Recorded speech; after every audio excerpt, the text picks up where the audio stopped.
T-minus 5, 4, 3, 2, 1. Booster ignition and liftoff of Discovery.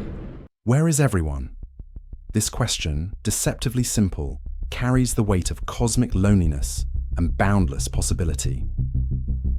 It is a whisper against the backdrop of an unimaginably vast universe. A universe teeming with trillions of stars, each a potential sun to countless worlds. Amongst these, billions are estimated to be Earth-like planets, nestled within the Goldilocks zone of their stars, where liquid water, the crucible of life as we know it, could exist. And this universe, our universe, has patiently unfolded over 13.8 billion years. An almost incomprehensible expanse of time, surely sufficient for life in its myriad potential forms, to arise, evolve, and perhaps reach for the stars. Yet when we cup our ears to the cosmos, when we scan the heavens with our most sophisticated instruments, we are met with an unnerving, profound silence. Why, in this sprawling cosmic garden, do we appear to be the solitary bloom? This mystery, this stark, unsettling contradiction between the high statistical probability of extraterrestrial life and the complete undeniable lack of verifiable evidence, is known as the Fermi Paradox. It is more than a mere intellectual curiosity. It is a profound challenge that strikes at the heart of our understanding of life, its prevalence, its resilience, and the ultimate trajectory of intelligence in the universe. It forces us to confront not only the nature of the cosmos, but also the potential and perhaps precarious future of our own species. Chapter 1. The numbers don't lie. The sheer scale of the universe is difficult to grasp, yet it is the foundation upon which the Fermi Paradox is built. In 1961, astronomer Dr. Frank Drake, in an attempt to stimulate scientific dialogue at the Green Bank Observatory, formulated an equation that sought to estimate the number, n, of active, communicative, extraterrestrial civilizations in our Milky Way galaxy. The Drake equation is not a precise calculation, but rather a probabilistic argument, a framework for organizing our ignorance and stimulating research. Even when scientists plug in remarkably conservative values for these factors, assuming life is rare, intelligence rarer still, and technological longevity is short, the Drake equation often yields a result, suggesting there should be dozens, if not hundreds or thousands, of advanced civilizations currently active in our Milky Way galaxy alone.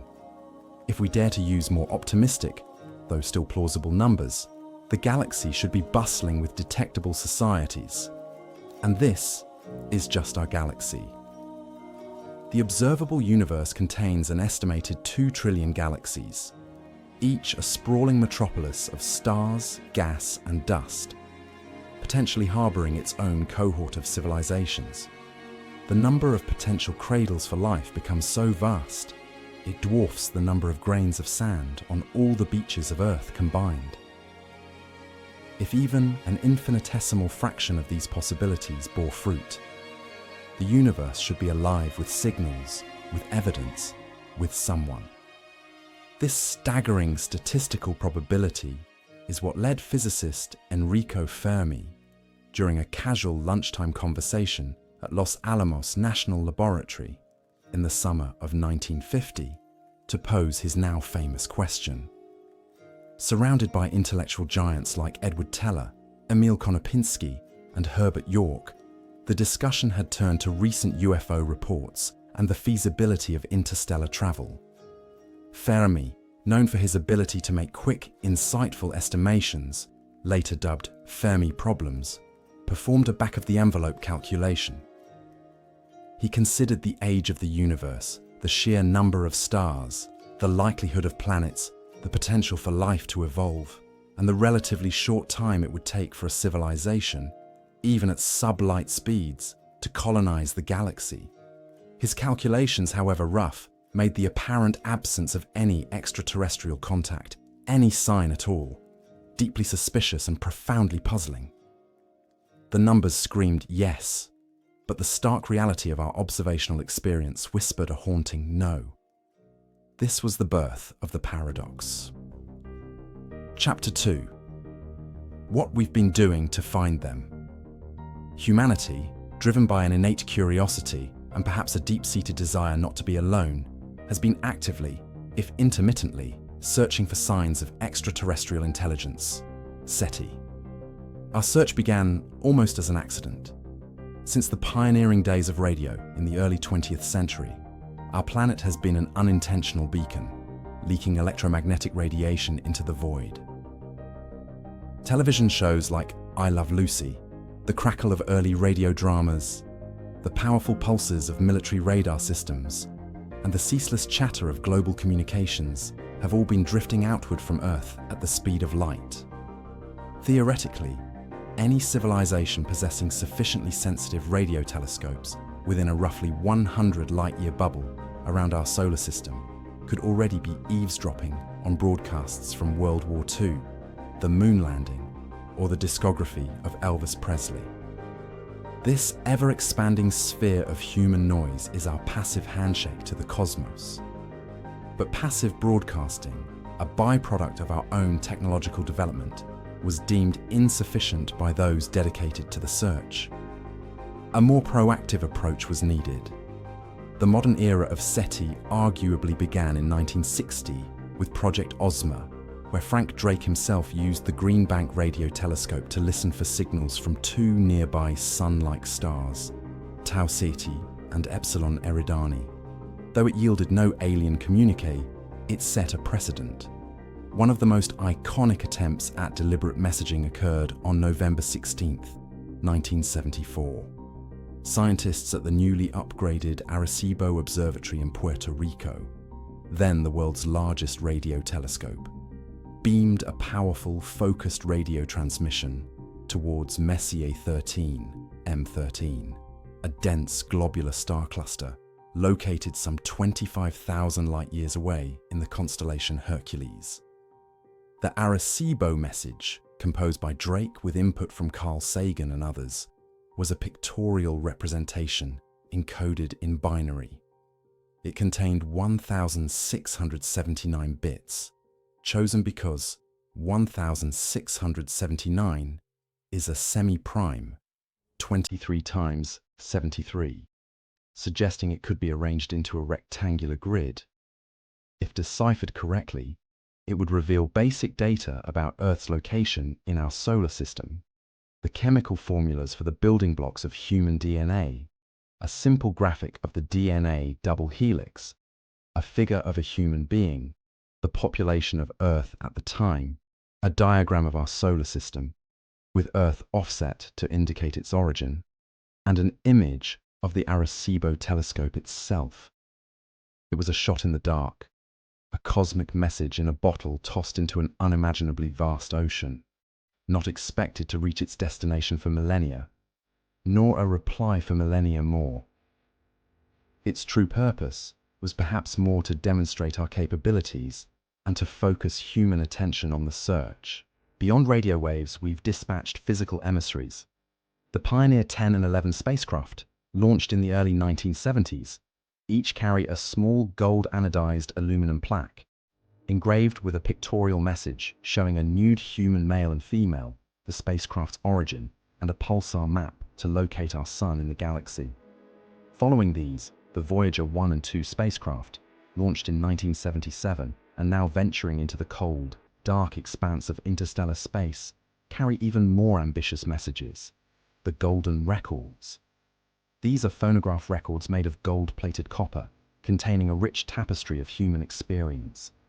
There are greetings in 55 ancient and modern languages, from Akkadian to Welsh, a collection of sounds from Earth: wind, rain, thunder, animal calls, a baby crying, a mother's kiss, and a curated selection of music, ranging from Bach and Beethoven to Chuck Berry's Johnny B. Good, and traditional chants from around the world. Encoded on the records are also 115 images depicting scientific knowledge, human anatomy, terrestrial landscapes, and scenes from human life. These endeavors, from passive leakage to deliberate broadcasts and interstellar plaques, are not merely scientific gestures. They are imbued with a symbolic, emotional, almost spiritual significance. They represent humanity's deepest yearning to connect, to understand our place in the cosmos, and to know if we share this grand stage with others. Chapter 3. The Silence. Despite all this concerted effort, this planetary-scale listening and tentative calling out, the universe has remained stubbornly, eerily silent. Decades of scanning the skies with increasingly sensitive radio telescopes, analyzing petabytes of data, have yielded nothing. No unambiguous signals from an extraterrestrial intelligence. No alien probes casually parked in our asteroid belt. No undeniable, inexplicable footprints of advanced technology beyond Earth. The Great Silence, as it's sometimes called, persists. Only one fleeting, tantalizing event has ever hinted at something potentially extraordinary. The WOW signal. On the night of August 15th, 1977, Dr. Jerry Amon, a volunteer researcher for Ohio State University's Big Ear radio telescope project, was reviewing printouts of data collected days earlier. The Big Ear was conducting a SETI survey, patiently listening for signals near the 1420 MHz frequency, the hydrogen line, a natural emission frequency of neutral hydrogen atoms, which many astronomers theorized would be a logical universal dialing frequency for interstellar communication. Suddenly, Amon's eyes were drawn to an alphanumeric sequence, 6EQUJ5. This code represented a powerful, narrowband radio signal, lasting for the full 72 seconds that the Big Ear could observe a fixed point in space due to Earth's rotation. The signal was striking for several reasons. It was incredibly strong, at one point over 30 times louder than the average background noise of deep space. It was very close to the hydrogen line frequency. Its characteristics, a sharp rise and fall as the telescope swept past it, were exactly what one would expect from a fixed, artificial source located beyond our solar system. It came from a region of the sky in the constellation Sagittarius, near the M55 globular cluster, an area devoid of any known terrestrial transmissions or natural astronomical phenomena that could explain it. So astonished and excited was Amon by the signal's profile that he circled it on the printout and scribbled "Wow" in the margin, giving the event its enduring name. The discovery sparked immediate excitement and intensive follow-up observations of that celestial coordinate by the Big Ear team, and later by other, more powerful telescopes. But the WOW signal was never detected again. It never repeated. It remains a singular, enigmatic anomaly. Numerous natural explanations have been proposed over the years. An unusual interstellar scintillation of a weak continuous signal, a signal from a previously unknown type of astronomical object, reflections from space debris, or even, more prosaically, a terrestrial signal that somehow found its way into the telescope's receivers. None have been entirely convincing, and none can be definitively proven. This singular, unrepeated 72-second burst of radio energy is the closest we have ever come to what might be interpreted as an extraterrestrial communication. It stands as a lonely monument in the vast desert of our search, a testament to the profound silence that otherwise greets our inquiries. So, where is everyone? The silence itself becomes a data point, a heavy, unanswered question mark hanging over all our theories and hopes. The Zoo hypothesis and the Galactic Club. The persistent silence has led to a plethora of hypotheses, some more unsettling or intriguing than others. One prominent family of explanations suggests that we are not, in fact, alone, but are instead being deliberately ignored or avoided. This is broadly encompassed by the Zoo hypothesis, first formally proposed by John A. Ball in 1973. The core idea is that advanced extraterrestrial civilizations are aware of humanity but choose not to make contact, observing us as we might observe animals in a wildlife preserve or indeed a zoo. The motivations behind such non-interference could be manifold. Perhaps we are deemed too primitive, our societal structures too chaotic, our technology too nascent to be worthy of direct engagement. They might be waiting for us to reach a certain threshold of technological, social, or ethical maturity before initiating contact, fearing that premature interaction could disrupt our natural development, cause societal collapse, or even pose a threat to them. This idea inevitably raises strange and somewhat discomforting questions. Are we unwitting subjects in a vast, galactic-scale sociological or anthropological experiment? Is Earth a protected zone, a cosmic wilderness area set aside for observation? This resonates with the prime directive familiar from Star Trek lore, a guiding principle that forbids interference with the internal development of less advanced civilizations. Such a directive, if adopted by a consortium of older, wiser spacefaring races, a galactic club, would explain the silence perfectly. They might be out there, communicating amongst themselves, managing galactic affairs, but deliberately shielding us from their presence and influence. In 2010, MIT physicist and SETI researcher Dr. John Ball, the same proposer of the original zoo hypothesis, further refined this, suggesting we might be inside a purposefully established laboratory or nursery. Like toddlers playing in a cosmic nursery, we may be blissfully unaware that advanced civilizations are all around us, choosing a policy of silence and non-intervention for our own good, or perhaps for their own scientific purposes.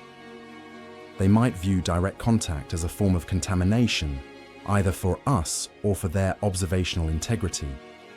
The zoo hypothesis is, by its nature, difficult to prove or disprove. If a civilization is advanced enough to travel or signal across interstellar distances, it is likely advanced enough to hide its presence from us effectively, if it so chooses. It offers a somewhat comforting, if slightly condescending, explanation for the silence. They are out there, but it's not yet time for us to meet. It also implies a level of cosmic paternalism, with humanity, as the observed, not yet ready to join the adult table of galactic society. The rare Earth hypothesis. In stark contrast to the zoo hypothesis, another compelling possibility is that we are not being ignored. We are simply profoundly unique, or at least exceptionally rare. This is the core of the rare Earth hypothesis, popularized by paleontologist Peter Ward and astronomer Donald Brownlee in their 2000 book Rare Earth: Why Complex Life is Uncommon in the Universe. This hypothesis doesn't necessarily argue against the ubiquity of simple microbial life. Indeed, extremophils on Earth thrive in conditions once thought impossibly hostile, suggesting that bacteria-like organisms might be relatively common on planets throughout the cosmos. However, the rare Earth hypothesis posits that the evolutionary leap from simple prokaryotic cells to complex multicellular animal life, like us, is an extraordinarily difficult and improbable sequence of events requiring a highly specific and stable set of astrophysical and geological conditions that have converged, perhaps uniquely, on our planet. Consider the checklist of Earth's seemingly special attributes. Location in the galaxy. We reside in the galactic habitable zone, far enough from the violent radiation of the galactic core and dense star clusters, yet close enough to have sufficient heavy elements for planet formation. Our Sun, a relatively stable G-type main sequence star, not too hot, not too cold, with a long lifespan, providing a consistent energy output. A large moon. Our moon, unusually large for a planet of Earth's size, is thought to have formed from a colossal impact. It stabilizes Earth's axial tilt, preventing wild climatic swings that would be detrimental to complex life. It also drives significant tidal forces. Plate tectonics. This geological process, not confirmed to exist on other planets in our solar system, is crucial for regulating Earth's climate, e.g., the carbon cycle, creating diverse habitats and recycling essential minerals. A protective magnetic field, generated by our molten iron core, Earth's magnetosphere shields the surface from harmful solar winds and cosmic radiation, which would otherwise strip away our atmosphere and damage DNA. The right planetary neighbors. Jupiter, with its immense gravity, acts as a cosmic vacuum cleaner, deflecting or absorbing many comets and asteroids that might otherwise impact Earth, causing mass extinction events more frequently. The right amount of water and a stable climate, maintained over geological timescales, allowing for the persistence of liquid water and conditions conducive to evolution. The snowball Earth events and the Cambrian explosion. Unique climatic and geological events in Earth's past may have been critical triggers for the diversification of complex life.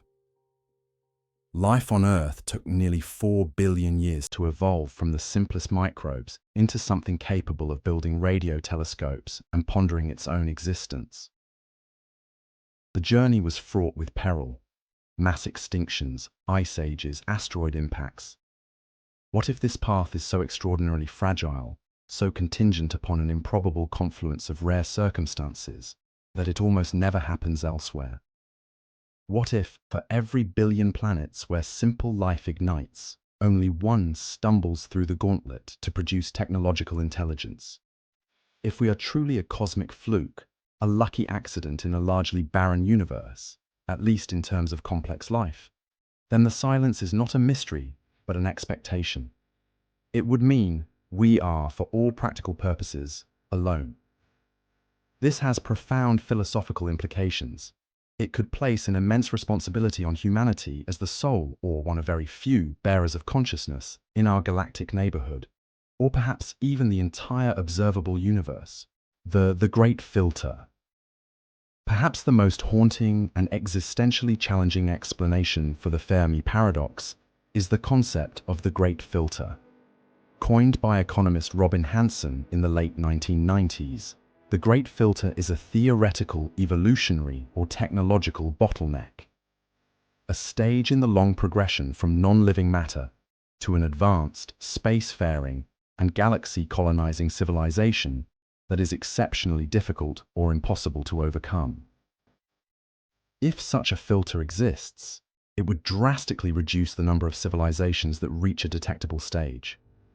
The critical question about the Great Filter is, where does it lie in relation to us?